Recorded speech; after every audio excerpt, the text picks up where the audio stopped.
c'était un enfant prodige, lui. Quand il avait 5 ans, les tziganes lui ont fabriqué un violon, et il jouait tout seul.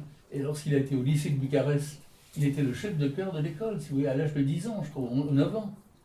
Donc, mais ses parents lui ont dit non, non, non, non, non, pas de musique, tu seras rabbin. Et en 1905, il est venu à Dodane, parce que les Juifs n'avaient pas le droit de monter sur un cheval, depuis la Roumanie, à travers la Syrie, jusqu'à Jérusalem, dans la yeshiva séfardi de Jérusalem, tenue par son oncle, le monsieur Touvim.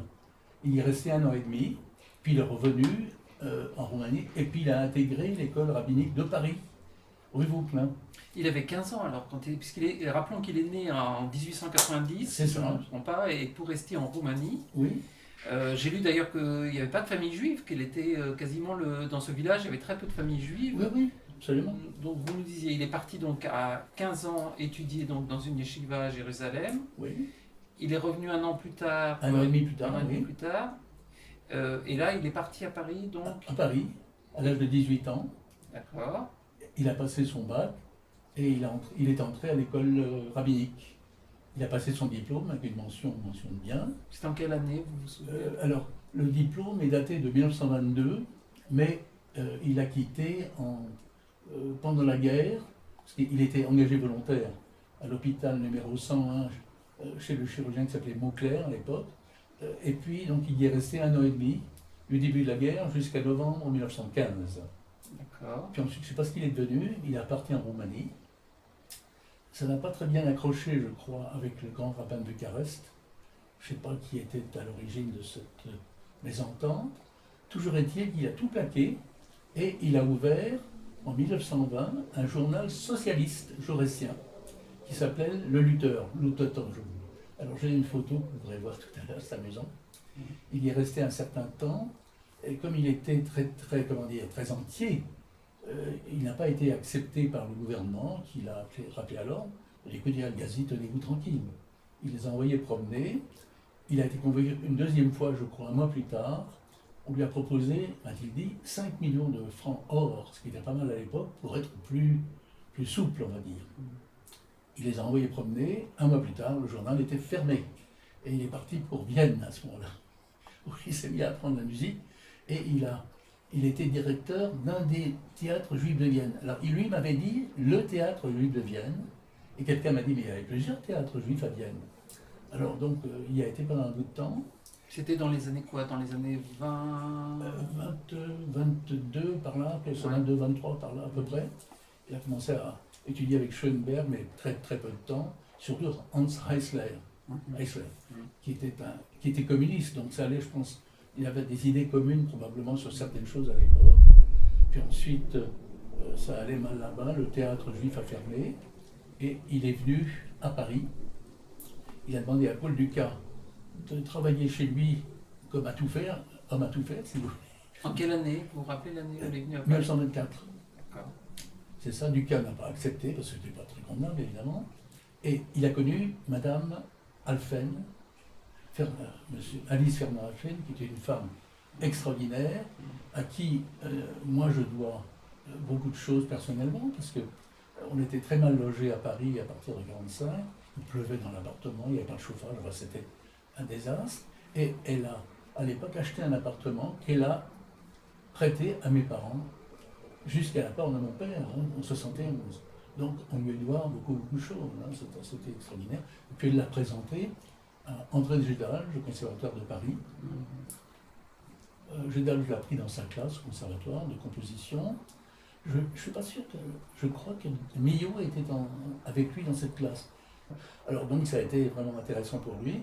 Il a fait des études. Lorsque Gédal est mort, pendant ce sommeil, il s'est éteint comme ça une nuit. Il a pris des leçons aussi avec Lapparin et avec Péclin. Puis ensuite, il s'est lancé lui-même en 1925 à Paris dans la musique de théâtre. Il a fait Le Veilleur. Je dois avoir des détails de ces choses-là dans mes notes. Le Veilleur et puis Le Mur occidental. Et puis plus tard, il a fait Joe et compagnie aussi, donc avant-guerre. Et puis ensuite, il a été incorporé au consistoire central de Paris. Alors, je n'ai jamais été capable de savoir quand. Je suis allé là-bas au consistoire, personne n'en savait rien. J'ai demandé, j'ai recherché les papiers, etc. On ne sait pas. Toujours est-il qu'il était là-bas et que grâce à Millot, qui jugeait qu'il était capable d'être à la fois musicien, parce qu'il était bon musicien, et hébraïsant, il était tout à fait à sa place comme directeur de la Victoire au point de vue de la musique, et puis même directeur des temps consistoriaux par la suite. Donc grâce soit rendue aussi à Darius Milhaud. 1933, c'est la date où il a fondé l'émission La Voix d'Israël sur le poste parisien. D'accord. Donc ça c'était l'ancêtre de l'ORTF, enfin il était à l'ORTF Oui, après la guerre, oui. Après la guerre. Oui. Son émission s'est appelée toujours La Voix d'Israël, et lors de la création de l'État d'Israël, pour éviter la confusion avec Kol Israël, La Voix d'Israël, l'émission s'est appelée Écoute Israël jusqu'en 1971.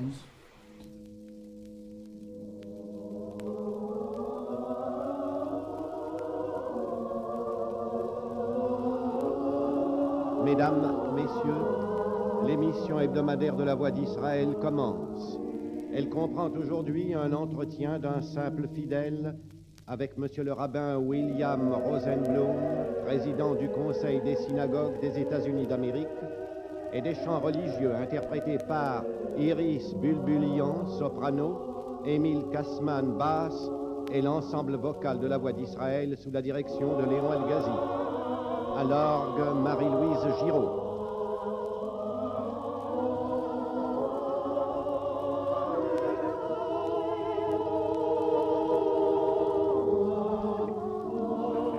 Et c'était le premier à animer une émission de radio consacrée au judaïsme. Oui, c'est la première, enfin en 1933, c'est la première fois qu'on faisait ça, sur le poste parisien. Ouais. Oui. Mais il a été pionnier dans beaucoup de domaines, parce que... C'était un pionnier, c'est vrai. Autant que je comprends, il a ouvert un journal socialiste, c'est quand même pas rien. Il a fait de la musique à Vienne, c'est quand même pas mal non plus. Pendant la guerre, il a participé aux travaux d'un bureau d'études qui était rue Vauban et qui s'occupait de recaser les intellectuels juifs dont le travail était interdit. Alors ils apprenaient à faire de la menuiserie, de la ferronnerie, des choses comme ça. Il y avait des juges, des avocats qui n'étaient pas capables, alors on leur a appris des métiers. Tout ça en association avec les gens de témoignages chrétiens et le révérend père Chaillet. C'est ça.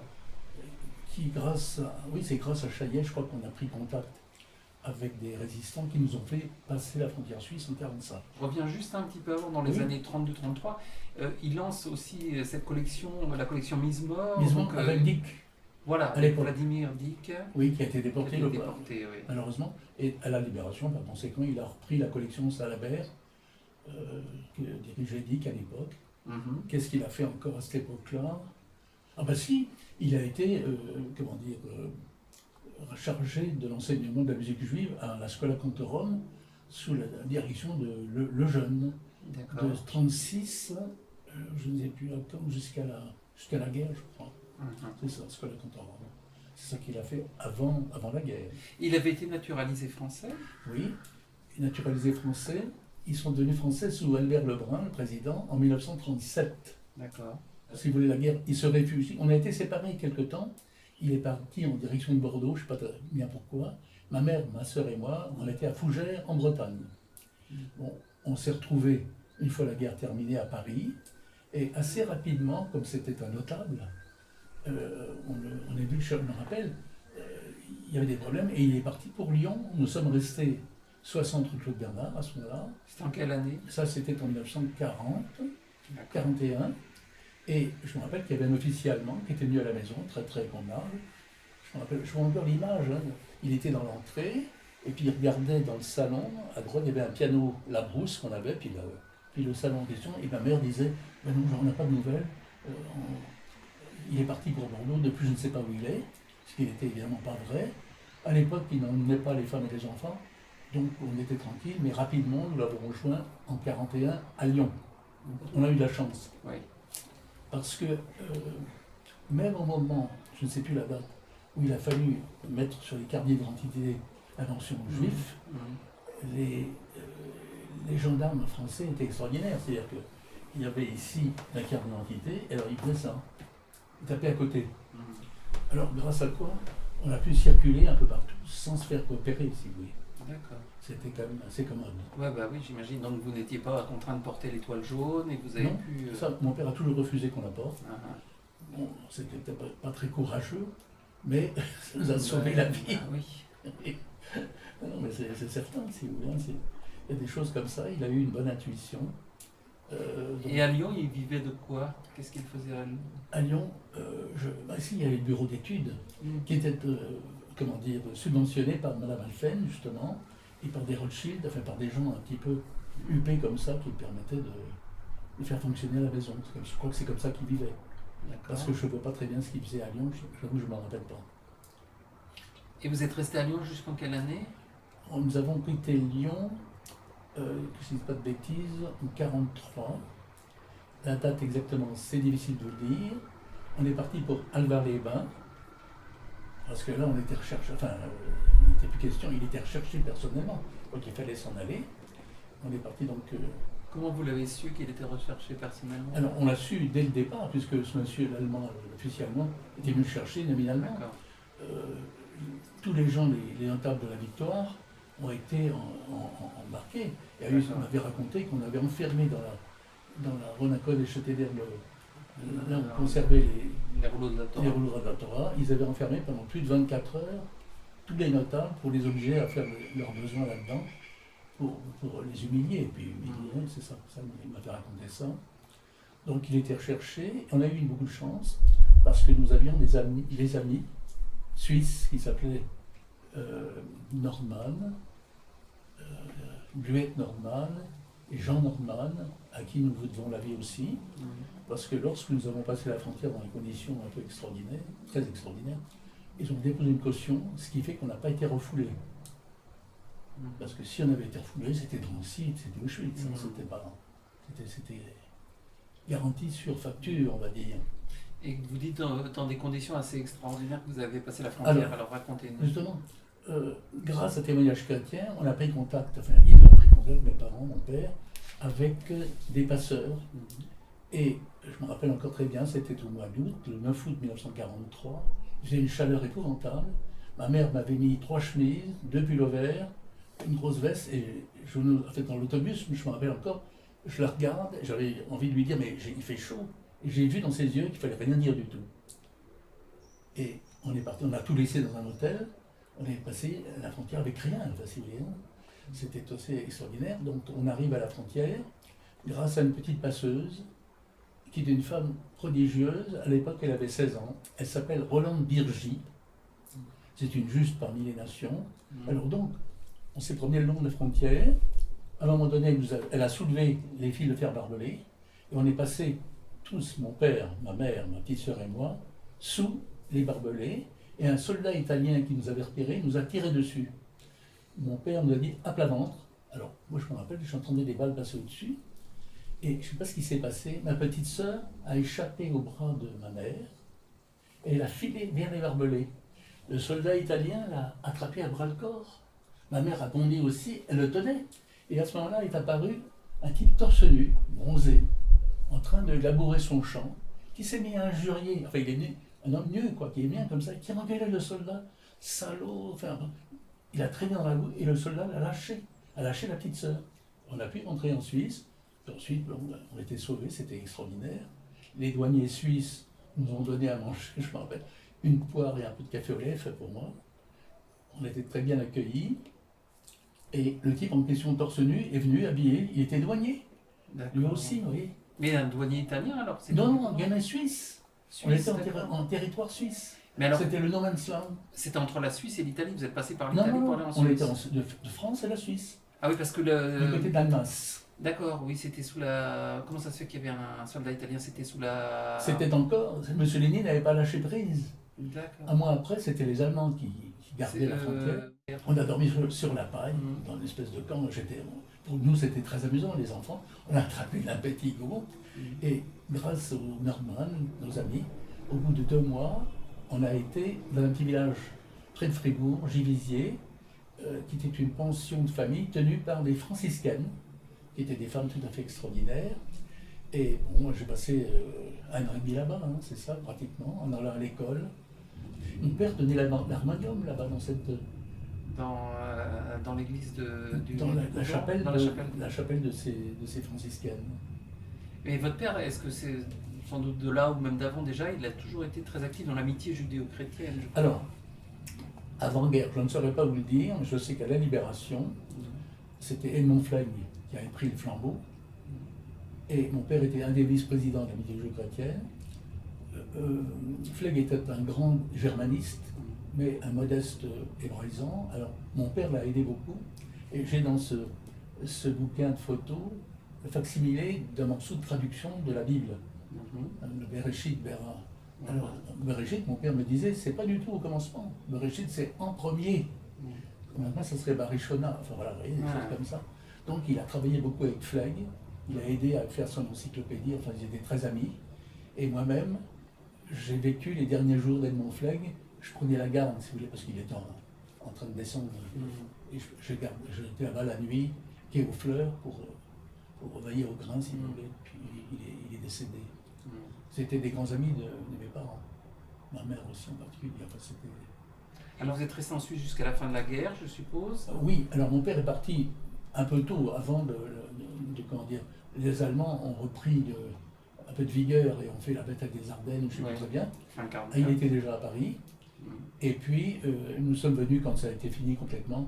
Je crois qu'on a mis 2 jours, je crois, plein pour rentrer de Suisse en France. On n'en finissait pas.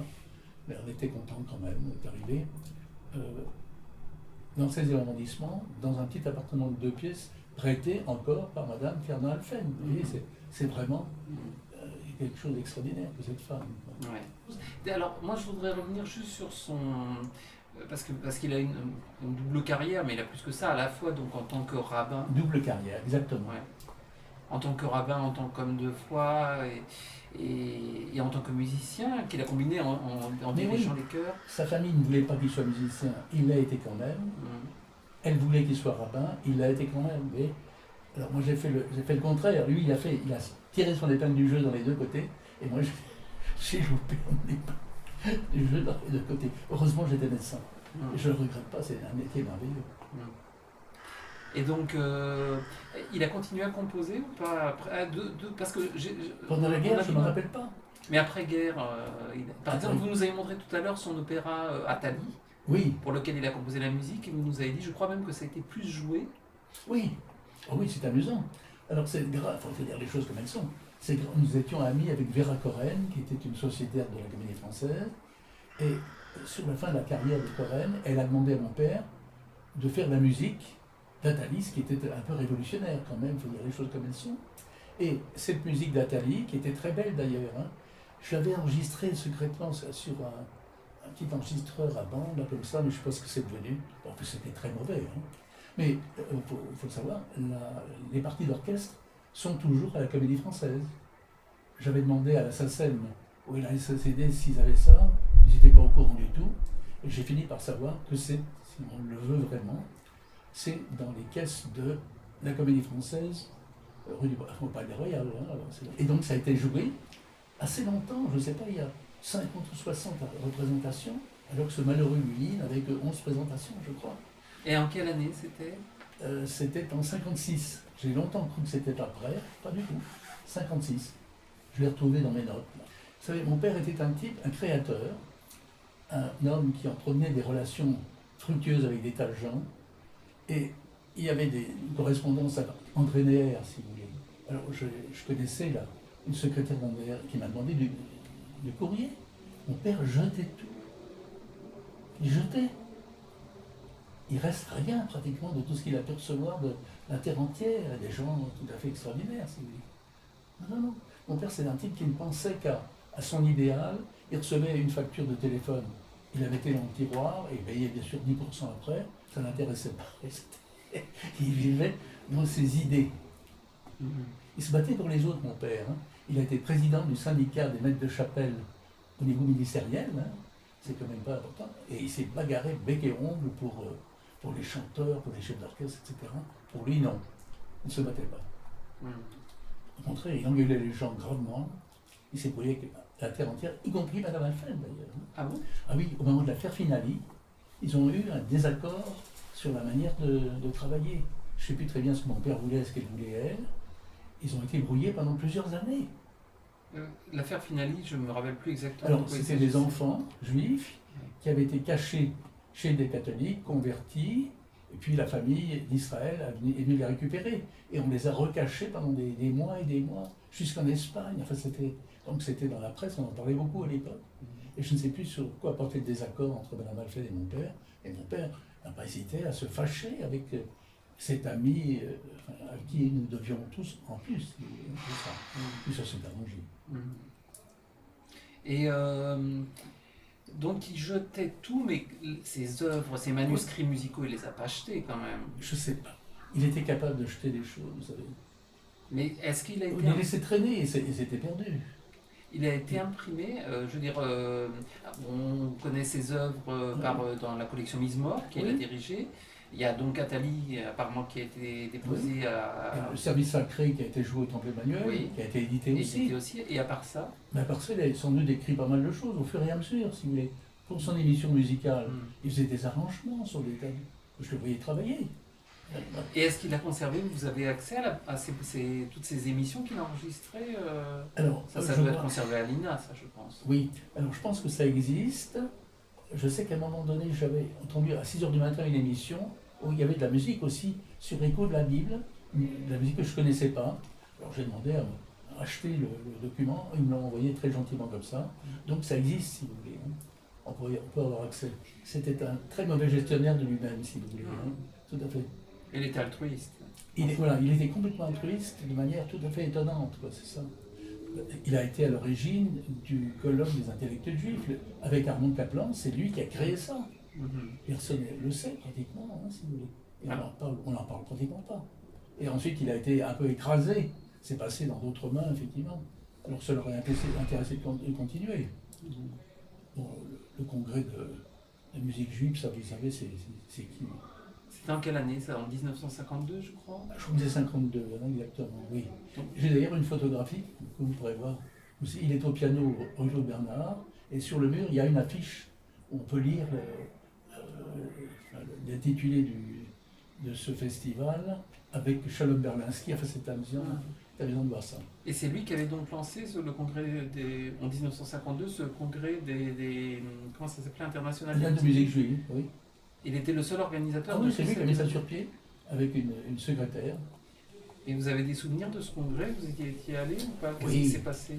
Ah si, je me rappelle, j'étais rue de la Victoire tout à fait en haut, et je me rappelle que j'étais ému aux larmes de le voir diriger la brigade de Handel. Enfin, c'était renversant de voir qu'il était non seulement un musicien de synagogue, mais en plus un chef d'orchestre purement simple.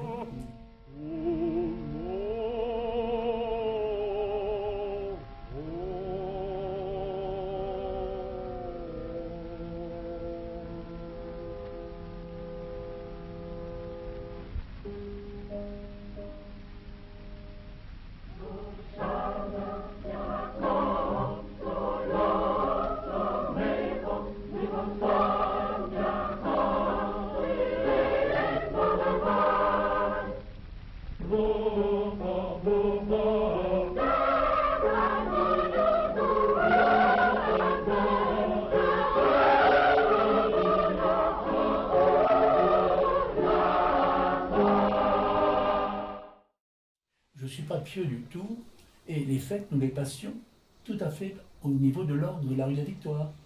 On n'était pas si en bas, on montait là-haut. Alors pour moi, les fêtes, c'est surtout la musique, si vous voulez. Quand je faisais un kippour, c'était la musique de mon père. On ne mangeait pas cachère, mon père ne mangeait pas ni jambon, ni saucisson. D'accord. Mais le reste, c'était complètement libre, si vous voulez. C'était pas important. On faisait le Shabbat, quand il rentrait hors de lui de la synagogue, parce qu'il se disputait avec les rabbins tous les vendredis soirs, à propos de l'absence de chœur, parce que peu à peu, l'orgue a disparu, et puis ensuite les femmes ont disparu. Alors il y avait toutes sortes d'histoires, il était furieux, quoi. Le rabbin, c'était le rabbin Jaïs, qui était d'Alger, je crois, quelque chose comme ça. Enfin, peu importe. Et il rentrait, et c'est ma pauvre mère qui prenait ensuite la suite de son indignation, si vous voulez. Il était malheureux comme tout. C'était à la fin des années 60, ça. Shalom Berlinski, on a parlé, je crois que ça commençait en 68, et puis jusqu'en 71, jusqu'à sa mort, quasiment, ça n'a pas arrêté de... Oui, c'est ça. Ouais, tout à fait. Malgré ses maladies, il a continué. Hein. Il a fait quand même un infarctus, on ne se rendait pas bien rendu compte. 8 jours après, il montait les étages de la rue de la Victoire et il dirigeait. C'est ça. C'était ça, mon père. Hein. Il n'était pas à se dorloter, pas du tout, il fonçait. Et ça l'a servi parce que, oui, pratiquement pendant presque 10 ans, il a réussi à mener sa vie de façon standard, on dit comme avant. Il montait les étages, il dirigeait, il se mettait en colère contre tout le monde, etc. Donc il fonctionnait bien. Et vous m'avez dit tout à l'heure qu'il a travaillé jusqu'au bout, quoi. Il était encore en train. Alors, oui, c'est ça. J'étais de garde, médecin, et il n'était pas bien. Il avait des douleurs dans la poitrine et en avalant. Je voyais que ça n'allait pas. J'ai demandé à mon copain associé de prendre ma garde. Et il s'est avéré au bout d'un certain temps que la douleur s'aggravait, que brusquement, il y a sur la peau du ventre et de la poitrine des petites taches de sang. Son aorte a explosé à ce moment-là. On n'avait pas bien compris ça. Et il était en train de préparer une émission sur Claudel pour l'émission d'Écoute Israël le dimanche prochain. Il a travaillé jusqu'au bout. Il est mort en travaillant, on va dire. Voilà. Ça, c'était lui, ça. En 1971. Hein. Oui. Il est mort le 28 février 1971.